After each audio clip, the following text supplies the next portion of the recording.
Hello, lovely people. Hope you're well and welcome back to the Sanderson Show alongside my partner in crime, Mr. Luke Tanner. And there's a conversation to be had. A big Last conversation. weekend, massive conversation. Last weekend, a certain 45er proved that it wasn't a fluke that he beat another 45er. But the question we're asking today is he the greatest 145-pounder in the UFC's ever seen? We're going to chop it up. Sit back, sit tight. You make up your mind and let us know in the comments. Let's do this.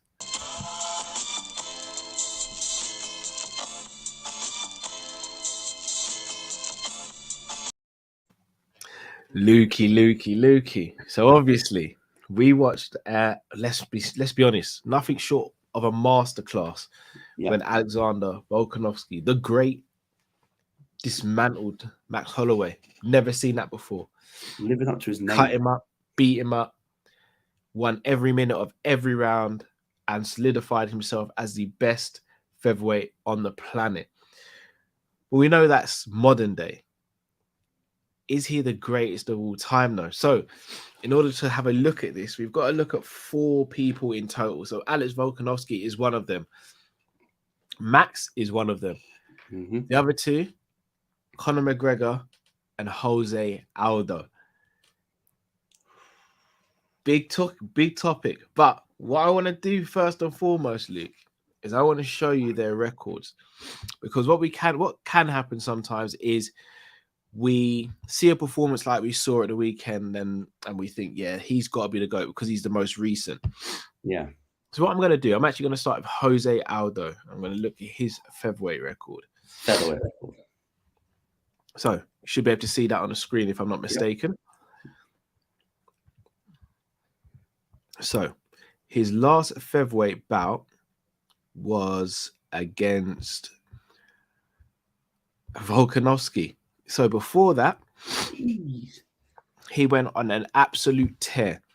Undefeated for like a decade, wasn't he? He was, but I'm going to start with UFC. Obviously, his work at WEC was phenomenal. I'm going to start with UFC. Mark Hominick absolutely beat up Hominick, gave him a massive hematoma on his forehead. However, he weighed towards the end of that fight, and everyone started questioning his stamina. Kenny Florian put on a striking clinic. Chad Mendes, the first fight, he stopped him with a knee KO. However, there was a bit of controversy because he grabbed the cage just before this happened. Ooh.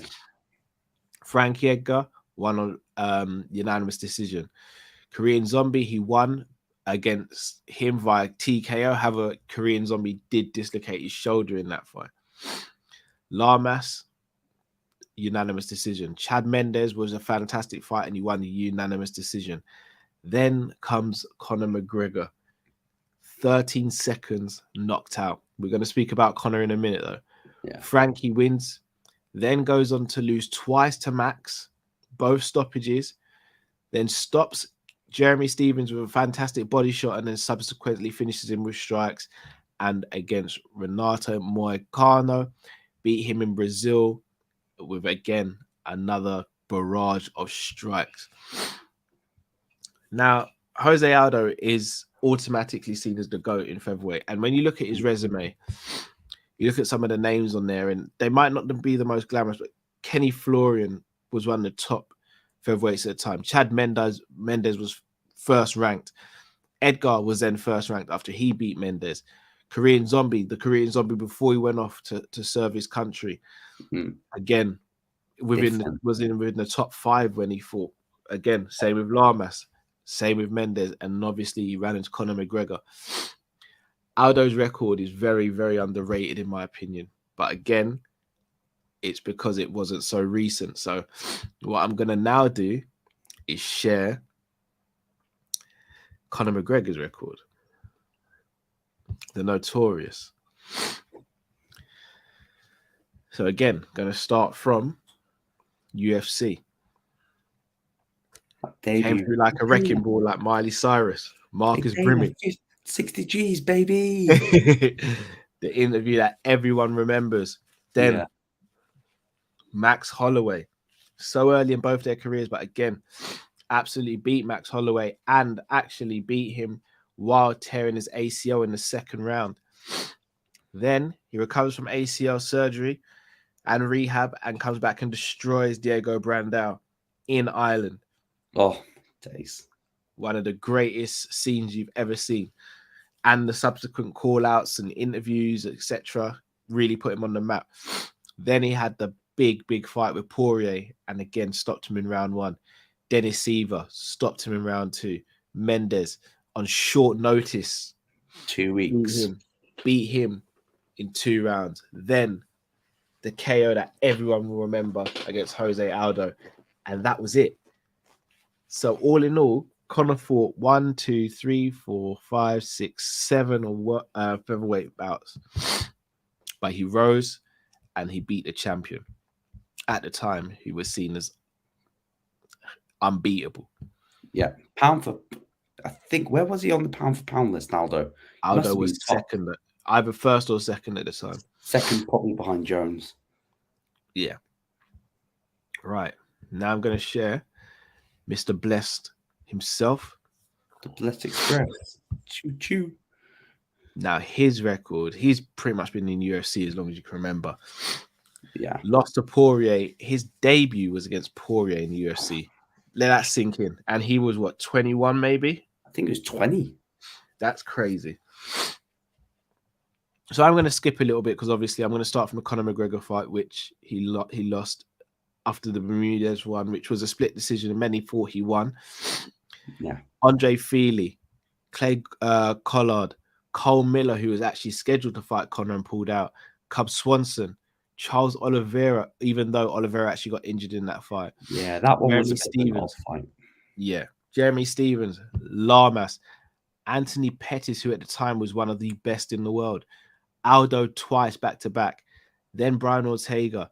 Then he moved up to lightweight and lost to Poirier, came back down, beat Edgar, then lost twice to Volkanovski, beat Cato to within an inch of his life pretty much, beat Yair Rodriguez, and then recently lost to Volk. He has a very, very good resume at featherweight. And finally, the man of the hour, the reason why this conversation is happening, Volkanovski. Now, again, going to start from UFC.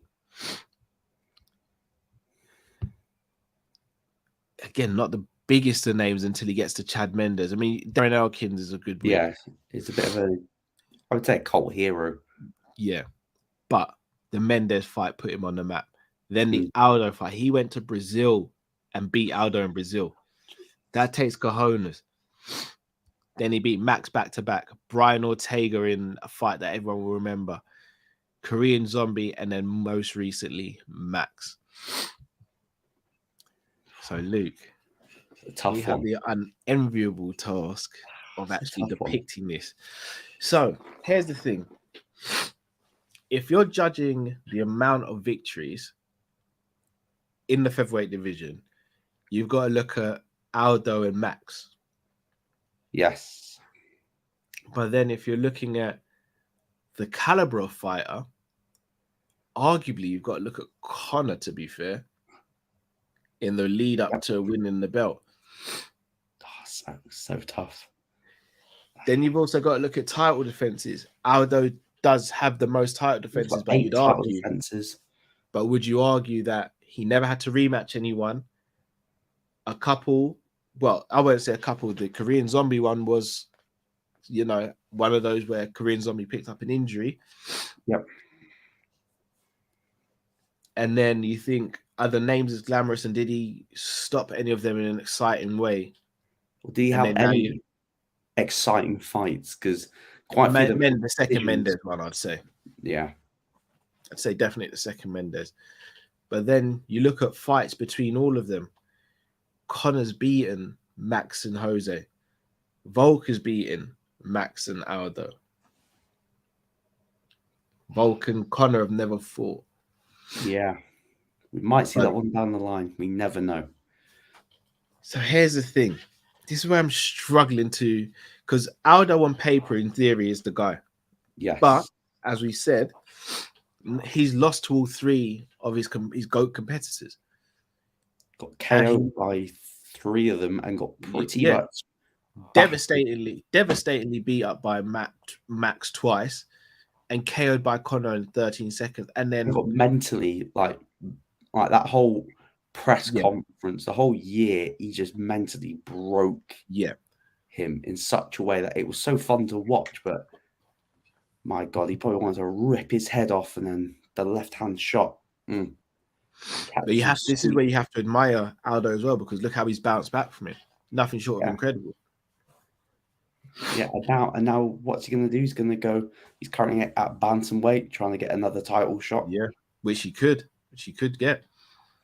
Which I ask you, guess is crucial when you're going at this conversation. How many of them have actually won belts in other divisions as well? And that's where we go next. Yeah. The Mac. One boy, champ. Double champ, the first champ in the UFC. And again, did it in spectacular fashion.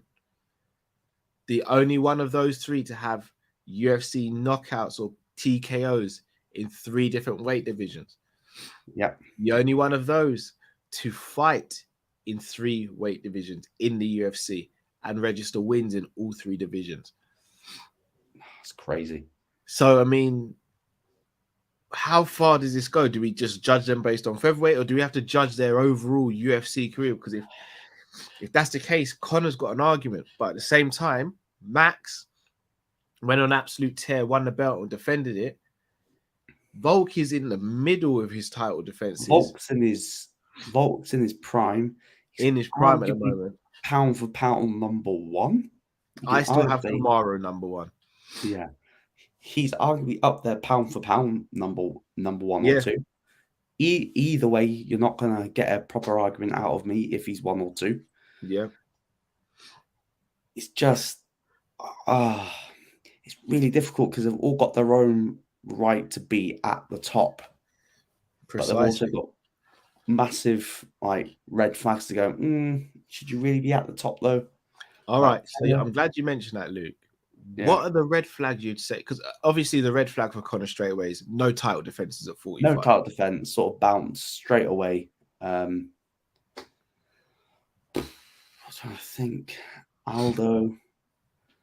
The thing against Aldo was probably the 2 Max losses, because he sort of bounced back after the Conor loss, and then Max just battered him pillar to post, and sort of for the next year or so, Aldo was a bit like, oh, where does he sort of fit in that division? And now he's dropped down. He looks like he's probably added a few extra years onto his career. Yeah.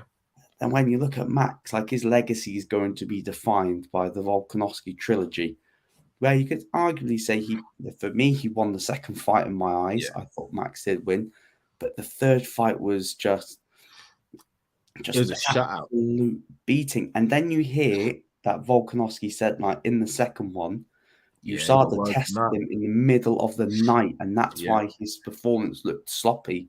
And you had to have sleeping pills to go back to sleep because he couldn't go back to sleep.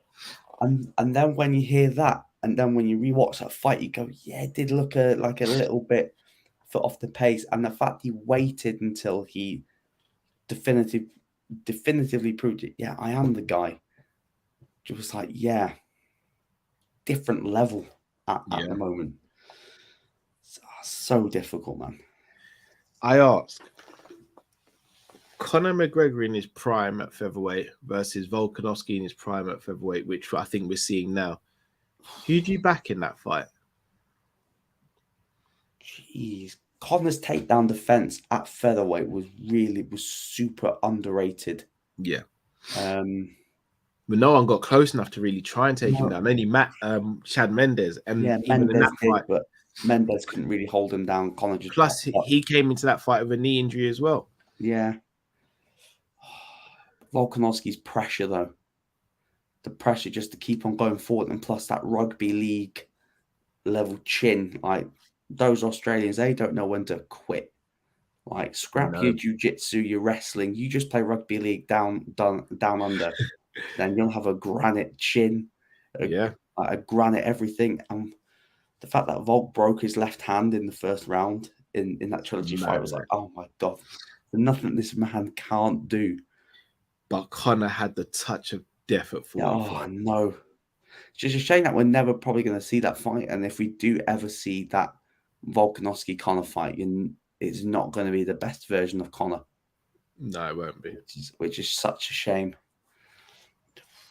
I'll probably just edit to prime Conor because his movement and timing was just a different level. He'd just catch you and then be like, good night. Yeah. Sort of thing. It's But difficult to say that. though, the leg kicks of Volkanovski. And not just that, Eugene Behrman and City Kickbox, their game planning. Oh, yeah, that's a good point as well. Like, jeez. Conor was a phenomenal fighter at featherweight, but Volkanovski's overall game planning, round management, fight management. Yeah. There's no holes in his game. Like, you look at Volkanovski and you go, okay, can you outstrike him on the feet? Probably not. Can you wrestle him? Yes, but will he out wrestle him? Probably not. Can he escape submissions? Yes, he can. Just look at the Ortega fight. We thought that he was out. Yeah. But he somehow managed to pop that bald head back out of the grip. Lord Volk. Yeah, Lord Volk. And the thing is, like, his story's yet to be completed because look at Volk now, like he's getting called out by Cejudo. Aljamain Sterling said, yeah, I could probably tap him out, which I don't believe for a second. Be a good fight to watch, though. Like, he's got Sterling. Yeah, he's got so many legacy fights. And the thing is, Volk says he wants to stay active as well, which only puts him closer to that GOAT category. And let's say if he jumps up and beats 150 and becomes double champ, I actually back him to actively defend both belts. Same. Whether or not he can keep both of them for very long. But could you imagine him beating a Makhachev and going, Khabib, come on, man, like, I've got your legacy here. So many legacy fights. And he's probably edging it.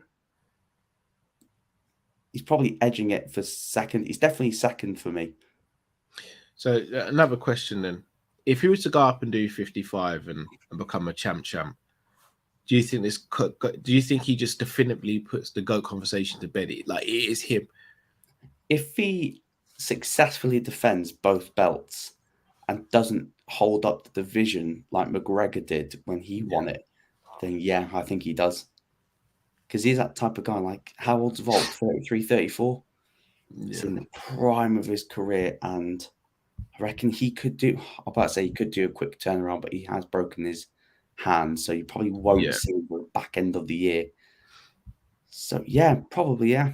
And it's the fight to make. It is the fight to make. If I see Makhachev, I think I might go to AKA and go, what's going on? You don't deserve. You do not deserve this. I agree. I think the fight, in an ideal world, in my opinion, I think you go Volk and Charles, and then you go Makhachev and Dariush, and you do still Makhachev and Chandler. Makhachev and Chandler for number one. The reason why I say Dariush is because Chandler has had a couple of defeats, whereas Dariush is on a winning spree. Yes. Makhachev's on a winning spree. I think you match those two up, and the winner of that then becomes a rightful number one contender. Because as things stand right now, Dariush is, I think Makhachev is third or something in the division, and Dariush is fourth. Yeah, again, I don't know how Makhachev's ahead of Dariush, which is kind of crazy to me, but I think that's the fight to make. But it seems as though they're going to go in a different direction. I do personally think Volkanovski has earned the right to go for that champ status now. Yeah, I'll never know if he could even contemplate whether or not he could even drop down. See if there's any. But looking at the size of him, I don't know if he could. But yeah, again, Sterling fights at bantamweight. I think he said he walks around at 185, and he cuts the bantamweight, so it's possible without. And plus, Aldo was a fairly big featherweight, and the fact he cut down to bantamweight, so it could be done, but I don't think it will be done.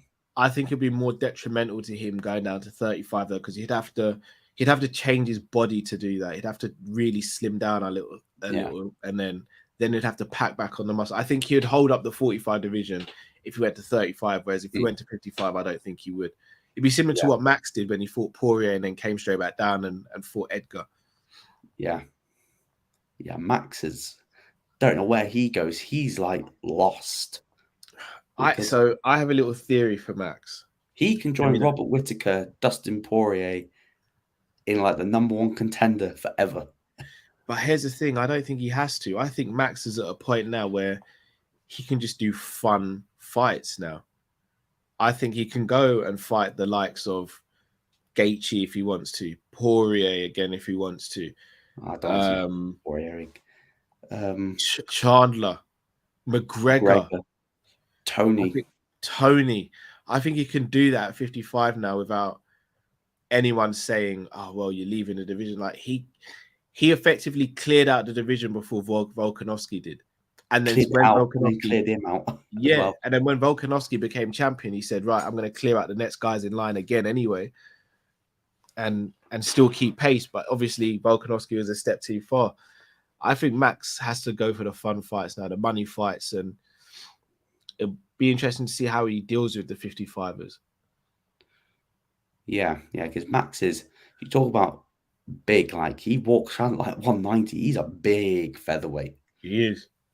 He's a big featherweight. I think people underestimate his size because he's not like bulky and top heavy. He's actually if you look at his legs, that's where the most of his weight is distributed.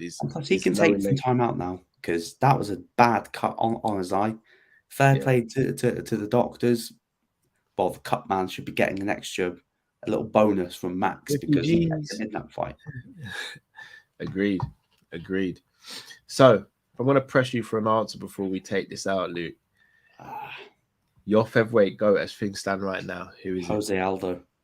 Is it still Aldo? You got Aldo? It all depends what Volk does next, because if he gets that second strap, conversation's done for me. I think as things stand right now, I think I've got to give it to Volk.